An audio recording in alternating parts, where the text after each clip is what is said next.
¿Qué tal, hermanos? ¿Cómo están ustedes? Bien. La semana pasada el pastor Andrés trató sobre los versos del 3 al 6. Estamos en Efesios capítulo 3 y el pastor Andrés estuvo hablando del 3 al 6. Leámoslo para recordar lo que se estuvo hablando la semana pasada. Efesios capítulo 3, versículo 3.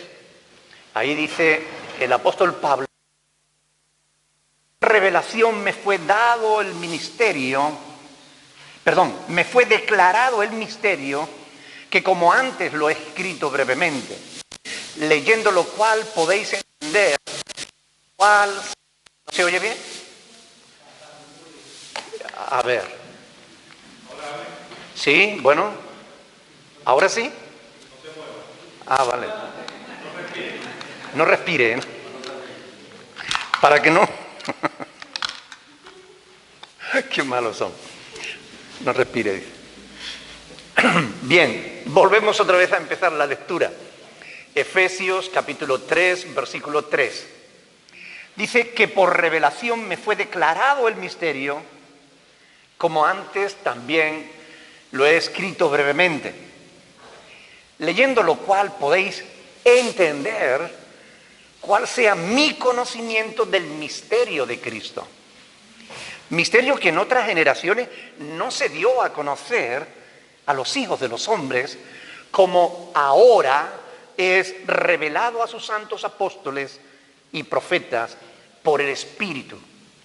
Que los gentiles son coherederos y miembros del mismo cuerpo y copartícipes de la promesa en Cristo Jesús por medio del Evangelio.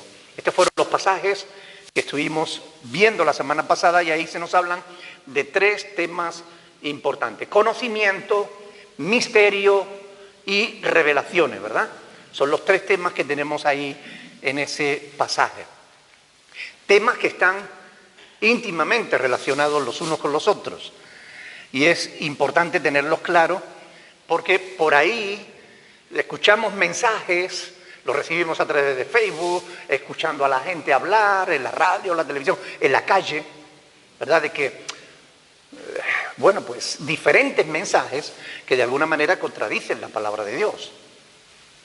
Hay gente hablando de que hay que descubrir los misterios ocultos, ¿no? De que hay que buscar el conocimiento arcano, ¿no? Hablan de un conocimiento que hay que descubrir por etapas. Claro que para descubrirlo tú tienes que apuntarte a unos cursos que tienes que pagar, claro, porque si quieres el conocimiento tienes que pagar.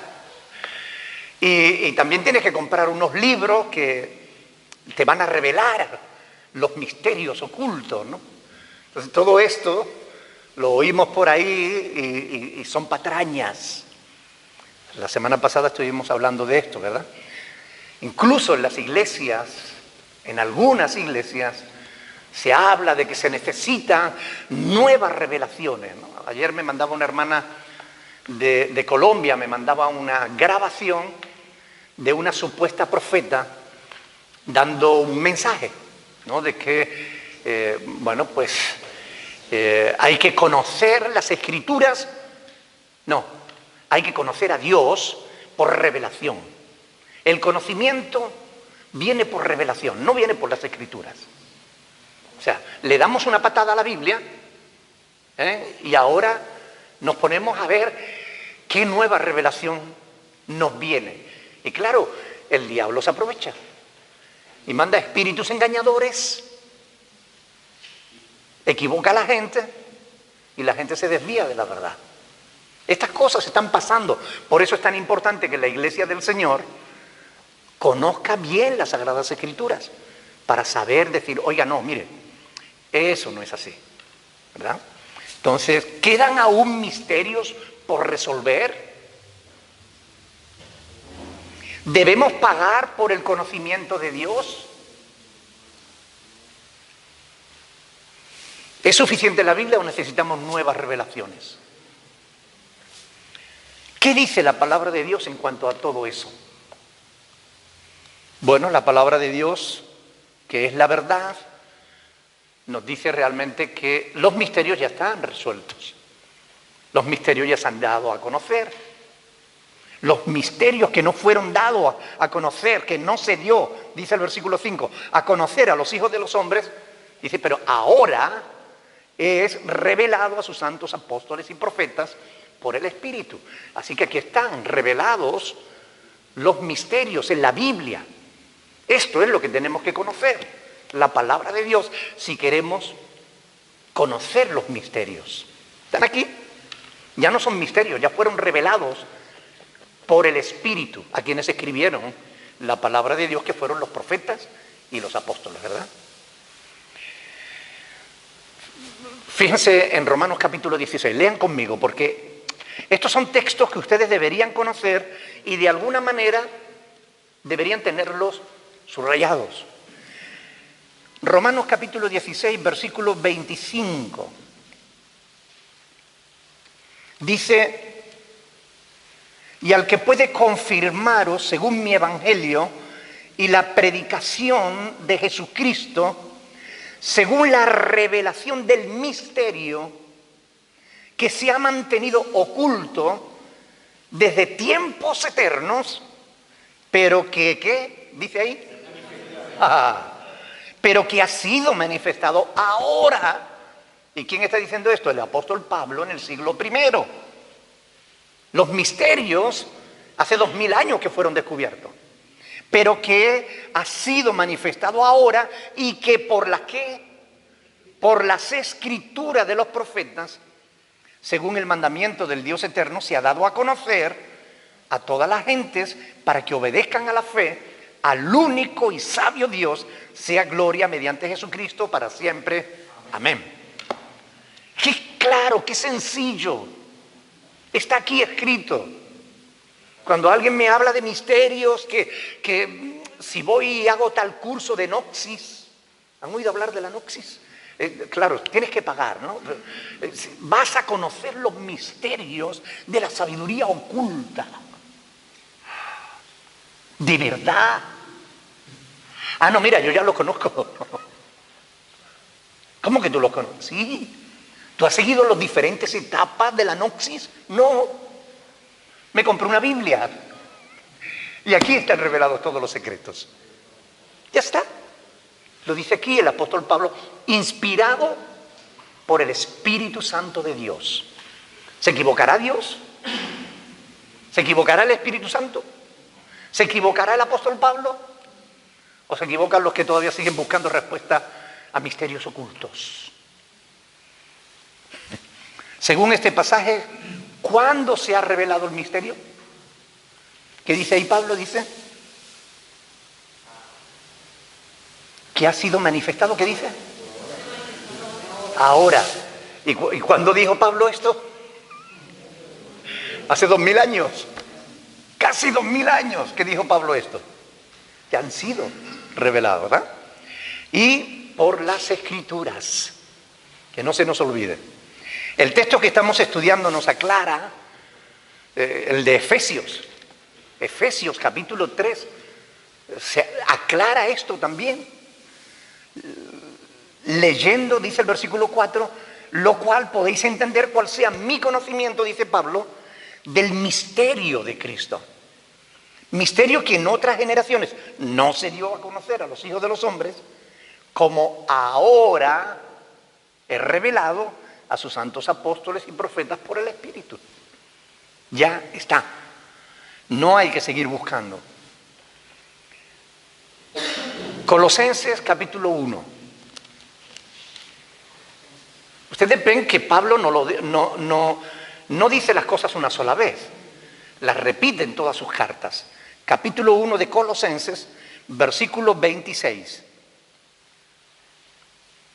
Dice ahí: el misterio que había estado oculto desde los siglos y edades, pero que ahora ha sido manifestado a sus santos, a quienes Dios quiso dar a conocer las riquezas de la gloria de este misterio entre los gentiles, que es Cristo en vosotros, la esperanza de gloria. Bendito sea el Señor. Cuán hermosa es la palabra cuando la meditamos y escudriñamos y vamos buscando un misterio. Vamos a ver qué dice la Biblia de esto. Y encontramos textos tan hermosos como estos, ¿no? Primera de Timoteo 3:16. Primera de Timoteo 3:16. Dice ahí, indiscutiblemente grande es el misterio de la piedad. Pero está aquí revelado en las Escrituras. El misterio de la piedad está aquí. Que Dios fue manifestado en carne, justificado en el Espíritu, visto de los ángeles, predicado a los gentiles, creído en el mundo y recibido arriba en gloria. Y ahí está el misterio. Grande es el misterio de la piedad. 2 puntos. A continuación está el misterio, pero revelado hace 2000 años en las Escrituras. Estos misterios ya están claros. Para el que conoce la Escritura, para él no quedan misterios por resolver. De modo que debemos responder a la pregunta que hicimos. ¿Quedan aún misterios que resolver? Para los cristianos no. ¿Ok? Los únicos misterios que quedan por resolver son 2. Uno, ¿quién es el anticristo? Y otro, el día en que vendrá Jesús. Pero de eso nadie sabe. ¿Verdad? Alguien por ahí, si te metes en internet, va a decir que el anticristo es el rey de España. Porque es el único hombre capacitado, que tiene varios idiomas, que tiene poder sobre el ejército, sobre eso. Hay quien dice que era Obama. Hay quien dice que es Trump. El Papa. ¿Verdad? ¿Cuánta gente? ¿Quién ha dicho? Maduro. Yo creo que ese es tan torpe que no sirve ni para eso.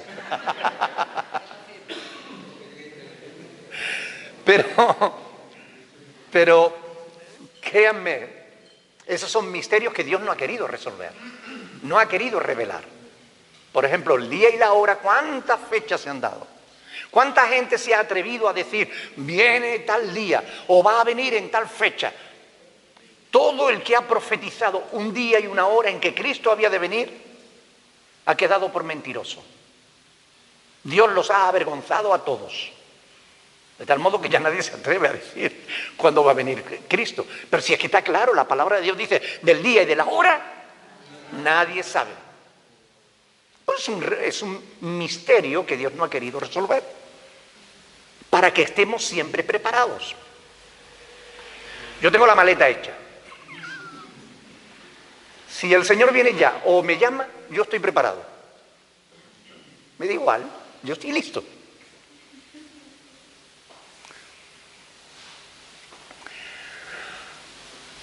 ¿Debemos pagar por el conocimiento de Dios? Bueno, muchos cristianos lo hacen, ¿verdad? Durante años yo he pagado una verdadera fortuna por el conocimiento de Dios. He comprado miles de libros. Mi esposa lo sabe. He tenido la casa llena de libros siempre. Y todavía de vez en cuando, alguna vez compro alguno. No se me quitan las malas costumbres. ¿Perdón? Sí. La verdad es que me los podía haber ahorrado todos. Todos. Recuerdo que una vez quise investigar sobre el tema de la liberación. ¿Han oído hablar de la liberación? De los demonios, de la lucha, de la guerra espiritual. Bueno, pues un día quise investigar sobre ese tema. Llegué a leer cerca de 300 libros solo sobre ese tema. Y un día, leyendo la Biblia, la epístola de Santiago, capítulo 4, versículo 7, me encendió la bombilla y dije yo, ¿seré torpe? ¿Que he tenido la verdad delante y no la he visto? Y he comprado 300 libros que uno dice una cosa, otros dicen otra. están todos en contradicción unos con otros y al final la verdad es tan sencilla como una sola frase. Y es que la palabra de Dios, una palabra de Dios, vale por miles de palabras o millones de palabras humanas que no te valen para nada. La palabra de Dios sí. La palabra de Dios realmente libera. Someteos pues a Dios, resistid al diablo y huirá de vosotros. Ahí está el secreto de la guerra espiritual, de la lucha espiritual. No hay que estar detrás de los demonios, no hay que ir a buscarlos, ni hay que ver demonios detrás de cada árbol. ¡Ay, cómo tienes esa careta africana! Ahí hay un demonio. Oye, ¿cómo tienes una muñeca de Kitty no sé qué? De Hello Kitty. Eso es del diablo. ¿Cómo tienes al Pato Donald? Eso es de Walt Disney, eso es del diablo. Y hay gente que viven atemorizados por el diablo. Cuando nosotros sabemos que el que está con nosotros mayor es que el que está fuera de nosotros, ¿o no?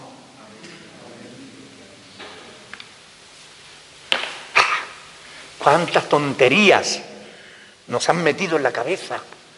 ¿Cuántas falsas doctrinas nos hemos creído por no conocer las Escrituras suficientemente? ¿Es verdad o no? Ustedes lo saben. La palabra de Dios dice claramente que no necesitamos nuevas revelaciones. Los siervos de Dios no tenemos que estar esperando una nueva revelación. Oh, Señor, envíame un ángel con un mensaje del cielo. No. Va a venir el ángel y me va a dar con una Biblia en la cabeza. No, ya tenemos la revelación aquí. La palabra de Dios dice, 1 de Pedro 4:11, si alguno habla, hable conforme a las palabras de Dios. Y esta es la palabra profética más segura. ¿Verdad? Sigamos entonces donde lo dejamos. Vamos al versículo 7. Esto era la introducción, ¿eh? Versículo 7. Dice, del cual yo fui, hablando del Evangelio, ¿verdad? Termina el versículo 6 hablando del Evangelio, y dice el 7, del cual, estamos en Efesios capítulo 3. Efesios 3, 7, del Evangelio, del cual yo fui hecho ministro por el don de la gracia de Dios que me ha sido dado según la operación de su poder. Bueno, del Evangelio, Pablo dice ahí, del cual yo fui hecho ministro, porque Dios llamó a Pablo como ministro. ¿Recuerdan lo que significa la palabra ministro? ¿Qué significaba? Siervo, anciano no, siervo, esclavo. Eso es lo que significa la palabra ministro. El que sirve, el que está para ayudar o servir a los demás. ¿Ok? Ahora, según este pasaje, ¿se hizo Pablo ministro a sí mismo? Léanlo bien, versículo 7. ¿Qué dice ahí? Fui hecho ministro. Fui hecho. No, me hice. ¿Verdad que hay una diferencia? Él fue llamado por Dios a ser ministro. Ahora, ¿es posible que alguien se haga ministro a sí mismo? Es posible, ¿verdad? Ahora, ¿es correcto? No, no es correcto. Y muchos lo hacen, ¿verdad? Muchos se autoproclaman pastores, apóstoles. Bueno, hay ya uno que se está proclamando apóstol de apóstoles. O sea, papa. Y es evangélico, ¿eh? Ronnie Chávez. Un mentiroso. Un sinvergüenza que vive de engañar a la gente con la palabra de Dios, a la gente que ignora la verdad, porque a los que conocen la verdad no les puede engañar. Esos saben que no hay apóstoles, que Jesús solamente nombró 12 apóstoles y cuando Judas le traicionó, llamó a Pablo para sustituirlo. Por tanto, no hay más apóstoles. Ahora, hemos dicho que es incorrecto que alguien se autoproclame ministro, pero ¿hay algún pasaje de las Escrituras que pudiéramos usar para demostrarlo que es incorrecto? Ayúdenme. Exprímanse el cerebro. Lo tienen, ¿no?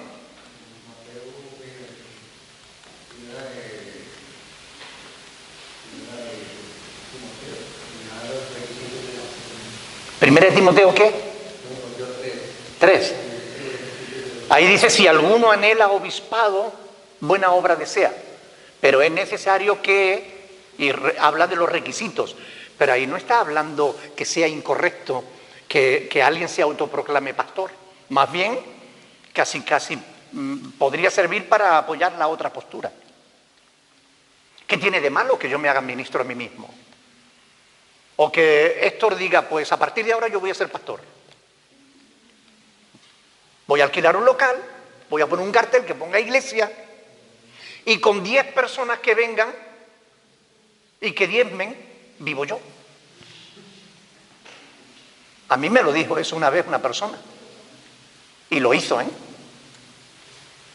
Ahora rompió su matrimonio, su vida está hecha polvo, se tuvo que ir de aquí. Con las cosas de Dios no se juega. Pero hay quien lo hace. ¿Cómo podríamos demostrarle? Por las Escrituras que es incorrecto. Un texto que nos haga ver que no se debe uno autonombrarse. Carmen. Pastor, el texto que dice que los pastores darán cuenta. Sí, ahí dice que daremos cuenta a Dios, pero no está hablando de cómo se llega a ser pastor o si alguien se puede proclamar o no pastor a sí mismo. Sigan. Exprímanse. A ver, les voy a decir el proceso. Quítenle el lacito. Desenvuélvanlo. Y úsenlo.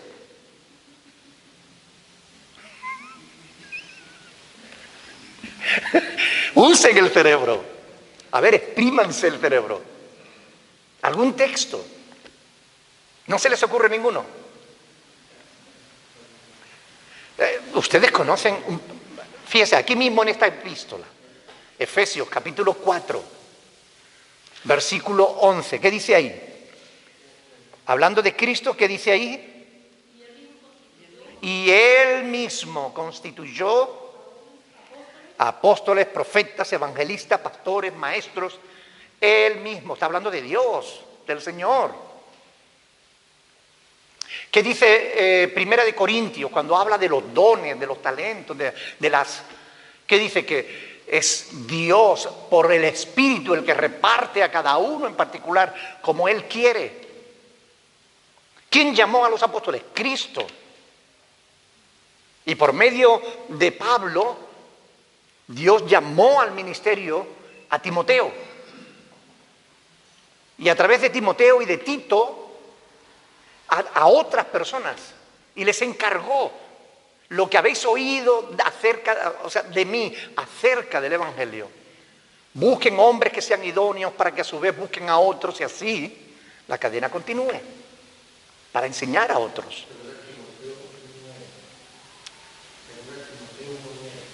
¿Qué dice? Que nos salvó y llamó con llamamiento santo. Sí, pero ahí está hablando de la salvación. Pero ahí está hablando de la salvación, no está hablando del ministerio.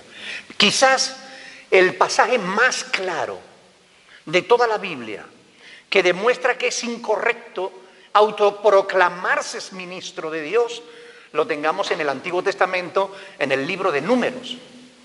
¿Recuerdan la rebelión de Coré? Vamos a Número, capítulo 16. Número, capítulo 16. Miren, esto es una historia fantástica. Tenemos tiempo. Vamos a leerla. Es impresionante. Números capítulo 16, versículo 1. Vamos a ir paso a paso porque de verdad que esto no tiene desperdicio ninguno. Escuchen bien. Coré, hijo de Izar, hijo de Coat, ¿hijo de quién? De Leví. Retengan eso en la mente, ¿ok? Porque Leví fue escogido por Dios para el servicio, para que le sirvieran, ¿verdad? Pues bien, Coré descendía de Leví. Y dice, y Datán, y Abirán, hijo de Eliab, y On, hijo de Pelet, de los hijos de Rubén. ¿Qué hicieron? Tomaron gente. O sea, escuchen bien. Tomaron gente y se levantaron contra Moisés con 250 varones de los hijos de Israel. Es decir, provocaron una rebelión.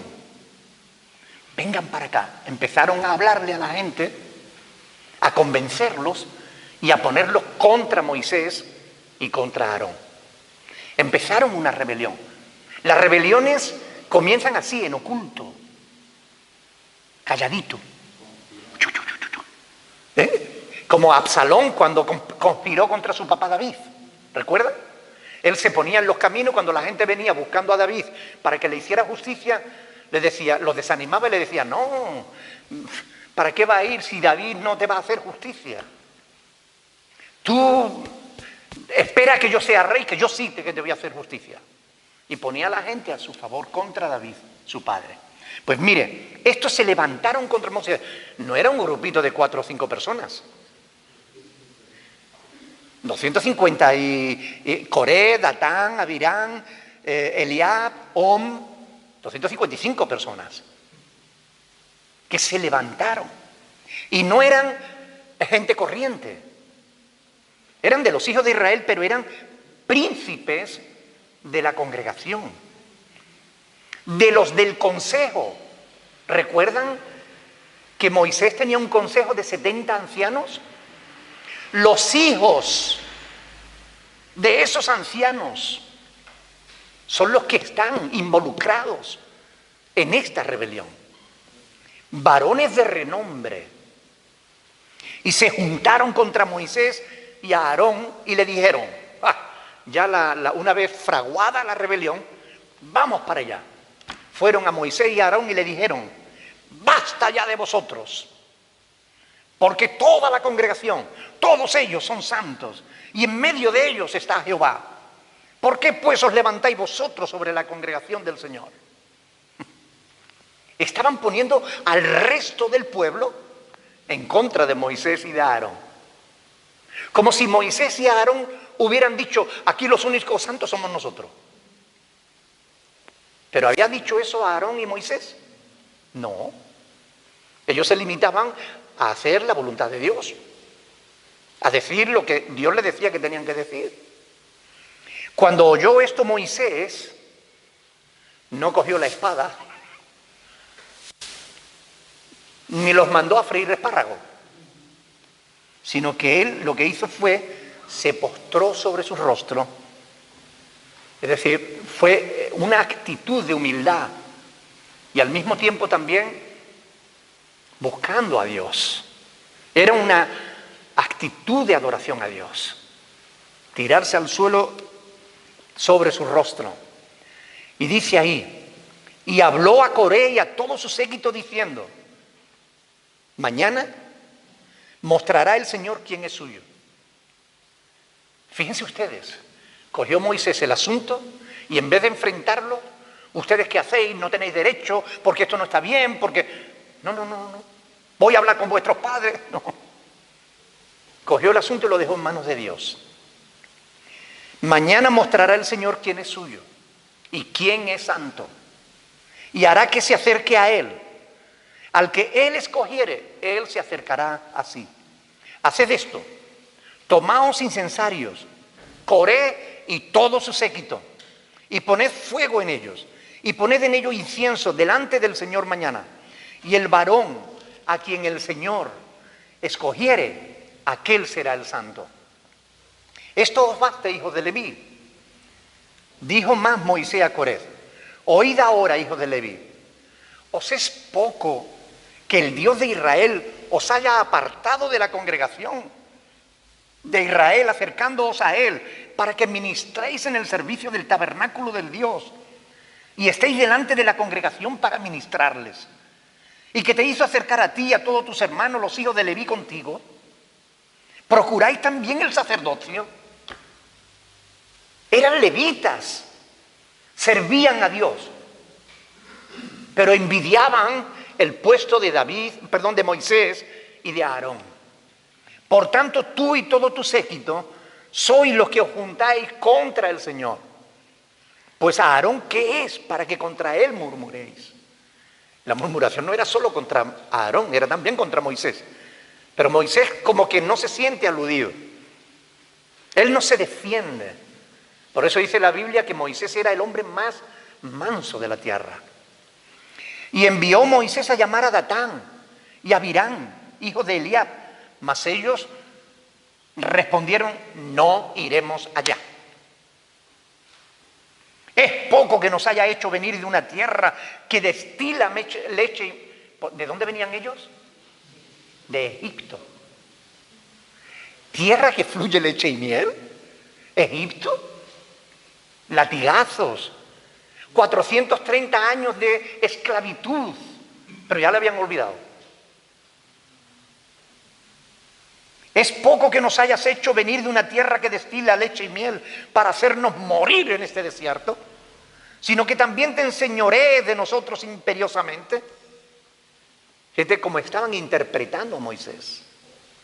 Ni tampoco nos has metido tú en tierra que fluya leche y miel, ni nos has dado heredades de tierra y viña. ¿Sacará los ojos de estos hombres? Como si Moisés hubiera querido sacarle los ojos. No subiremos. Entonces Moisés se enojó en gran manera y dijo: Señor, no mire su ofrenda, ni aun un asno he tomado de ello, ni a ninguno de ellos he hecho mal.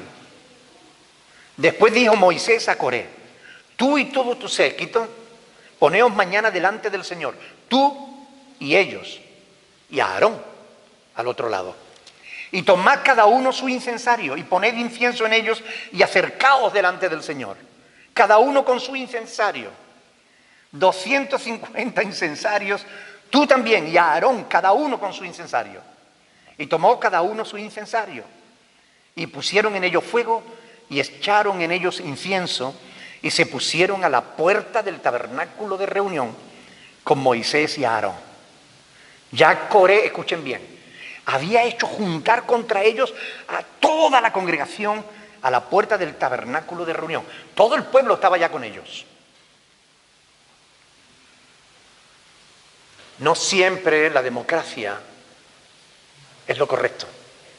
No siempre la mayoría tiene la razón. La mayoría dijo: crucifícalo. Y la mayoría estaba equivocada. En este caso la mayoría también estaba equivocada. Se habían puesto de parte de los rebeldes, no de parte de los siervos de Dios. Y dice: entonces la gloria del Señor apareció a toda la congregación. O sea, todo el pueblo pudo ver la gloria de Dios. Y Jehová habló a Moisés y a Aarón diciendo: apartaos de entre esta congregación y los consumiré en un momento. Dios estaba dispuesto a aniquilar al pueblo. Y ellos se postraron sobre sus rostros y dijeron: Dios, Dios de los espíritus de toda carne, no es un solo hombre el que pecó. ¿Por qué airarte contra toda la congregación? Estaba señalando a Coré, el promotor de toda la rebelión. Entonces Jehová habló a Moisés diciendo: habla a la congregación y diles: apartaos en derredor de la tienda de Coré, Datán y Abiram. Y entonces Moisés se levantó y fue a Datán y a Abiram, y los ancianos de Israel fueron en pos de él. Ya cuando Dios habla y Dios demuestra el respaldo de su siervo, ahí ya sí, ya empieza por los ancianos, por los que tienen más conocimiento, ahí se ponen del lado de lo correcto. Dice: y los ancianos de Israel fueron en pos de él, y él habló a la congregación diciendo: apartaos ahora de las tiendas de estos hombres impíos y no toquéis ninguna cosa suya, para que no perezcáis en todos sus pecados. Y se apartaron de las tiendas de Coré, de Datán y Abirán, en derredor, y Datán y Abirán salieron y se pusieron a las puertas de sus tiendas con sus mujeres, sus hijos y sus pequeñuelos. Y dijo Moisés: en esto conoceréis que Jehová me ha enviado para que hiciese todas estas cosas, y que no las hice de mi propia voluntad. Si como mueren todos los hombres, murieren estos, o si ellos al ser visitados siguen la suerte de todos los hombres, Jehová no me envió.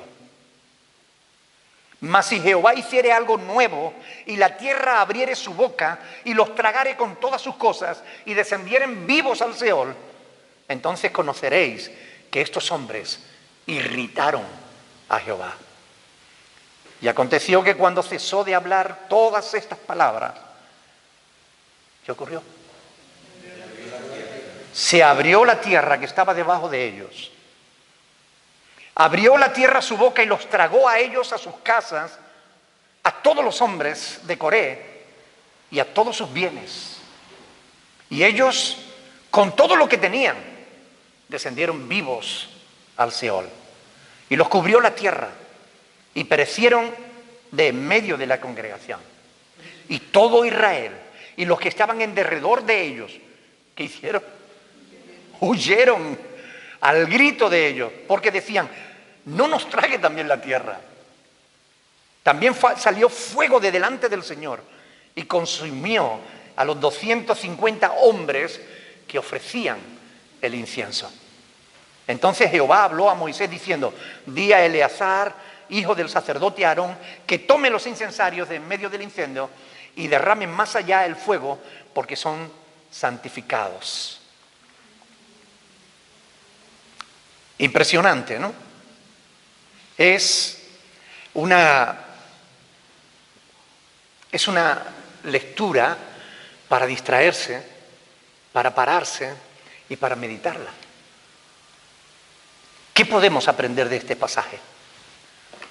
¿Es buena la murmuración? ¿Es buena la rebelión? Especialmente si la estamos haciendo contra alguien que está haciendo lo correcto. Y esto es algo terrible, ¿no? Ahora, si un siervo de Dios está cometiendo errores, entonces sí hay que rebelarse, ¿no? Y hay que murmurar, ¿no? ¿Sí? No. Lo que hay que coger es la Biblia e ir a él y decirle: mira, te estás equivocando en esto, en esto y en esto. Eso es lo correcto, ¿no? Es lo que dice la palabra de Dios. Hay que coger la palabra de Dios y con base a las Escrituras demostrarle que se está equivocando en algo. Si está enseñando algo que no es correcto, hay que llamarle la atención, porque los siervos de Dios también somos hombres y también nos equivocamos. ¿Sí o sí? Claro. Entonces podemos ser ignorantes de estar haciendo algo mal. ¿Cuál es el deber de alguien que se da cuenta? Venir y decir: oye, ¿no te das cuenta de que esto no es correcto? Recuerda que la palabra dice, y ahí cuando el siervo de Dios es sincero, si se da cuenta de que está cometiendo un error, pedirá perdón, rectificará y dejará de practicar el error. Si no es un siervo de Dios, si es un falso siervo de Dios, te echará de la iglesia. ¿Quién eres tú para venir al siervo de Dios, al ungido de Dios? Pero la palabra de Dios nos dice cuál es el proceso que tenemos que seguir, ¿verdad? La palabra de Dios nos dice, cuidado con Primera de Timoteo, capítulo 5. Primera de Timoteo, capítulo 5.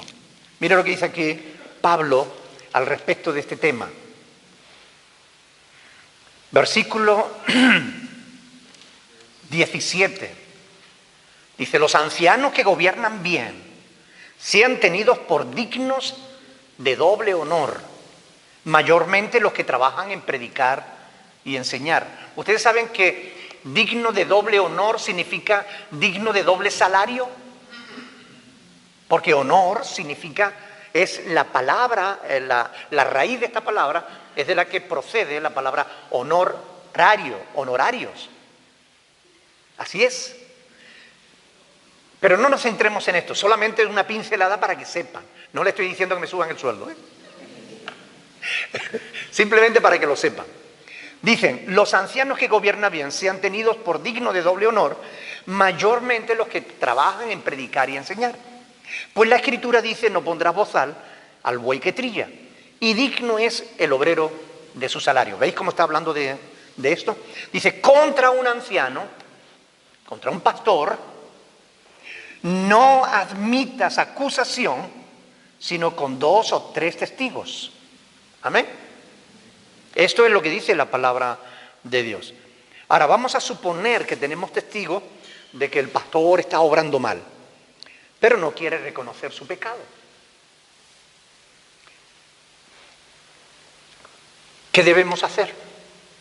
Seguir el orden establecido en la palabra, tomar a testigos, ir delante de ellos, con ellos, hablar con el pastor, enfrentarlo con la palabra. Y si no quiere escuchar tampoco a los testigos, tocamos el tema en la asamblea, con toda la iglesia.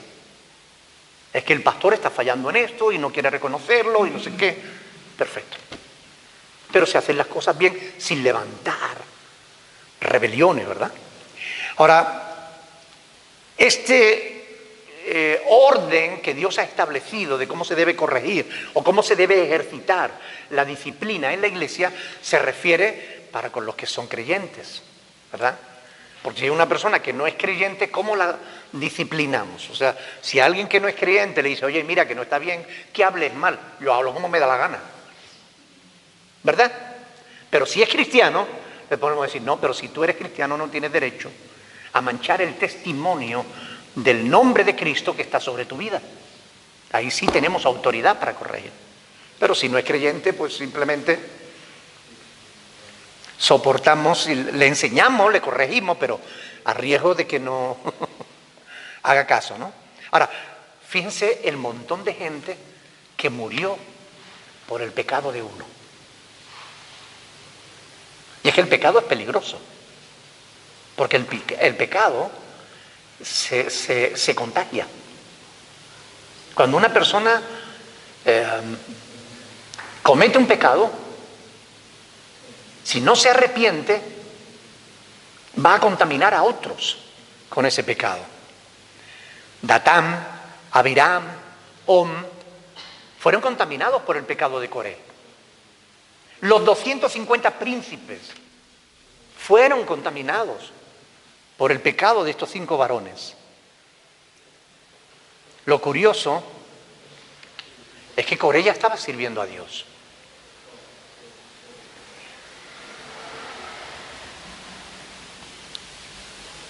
Si ustedes hacen una lectura pormenorizada del tema, como lo hemos hecho, nos damos cuenta, lo que pasa es que sería un poco largo para darlo ahora y ya hemos terminado, hemos consumido el tiempo, ¿no?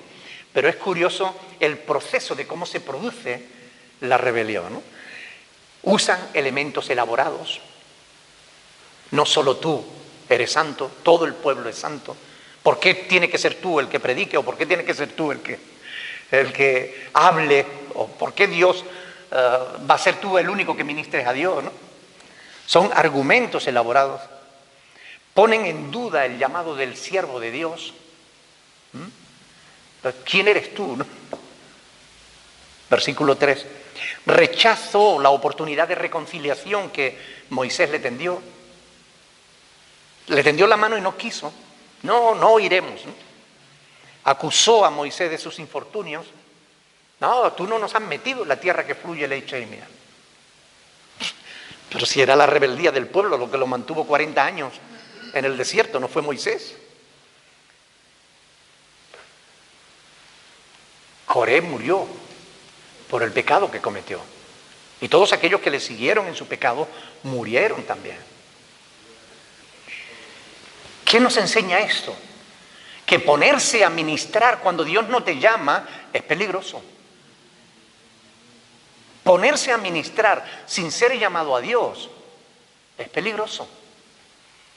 El argentino del que yo les decía antes, que dijo, yo me voy a buscar a 10 que me den el diezmo y con eso vivo, Lo hizo.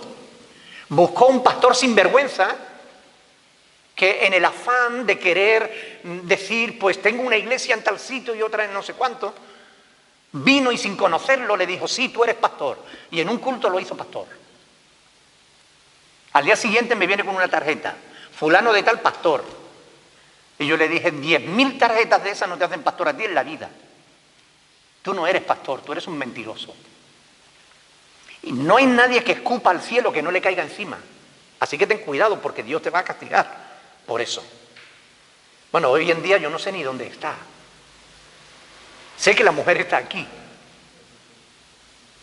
Y sé que la mujer se fue con otro, se quedó embarazada y no sabía si era de él o era del otro. Un desastre. Porque el pecado tiene consecuencias.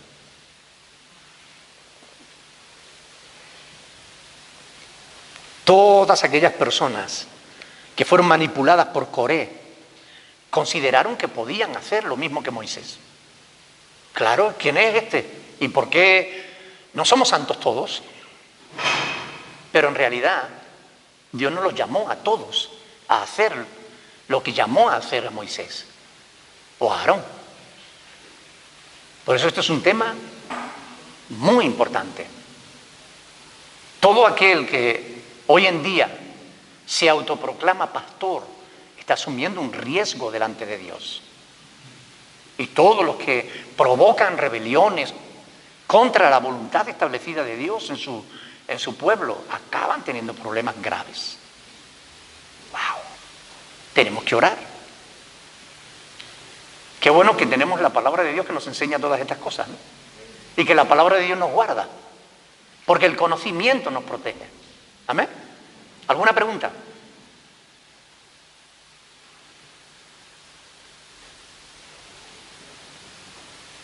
¿No hay pregunta? Pues entonces lo dejamos aquí porque no nos da tiempo de más. Nos hemos pasado en 10 minutos, pero bueno, ustedes me sabrán perdonar. Nos ponemos de pie y oramos al Señor, dando gracias por su palabra.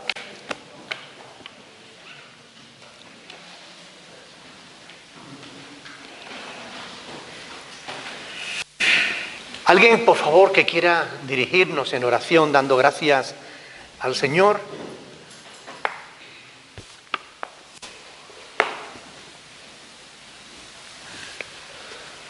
Padre, te damos gracias en esta noche de hoy por hermosa palabra, Señor. Porque una vez más, Señor, nos enseña que Dios nos advierte, Padre. Gracias por este amor tan grande, Señor, Padre mío, que nos sigue demostrando, Señor. Te pedimos, Dios, que nos ayude, Señor, y que esto no nos quede solamente en una información, sino que siempre la tengamos en cuenta, Padre Santo. Amén. Ayúdanos, Señor, a ser hacedores, Padre mío, y no solamente oidores, Padre, de tu palabra, Señor. Gracias te damos, Señor, por tu misericordia y tu presencia en nuestra vida, Señor. En el nombre de Jesús. Amén. Amén. Dios les bendiga, mis hermanos.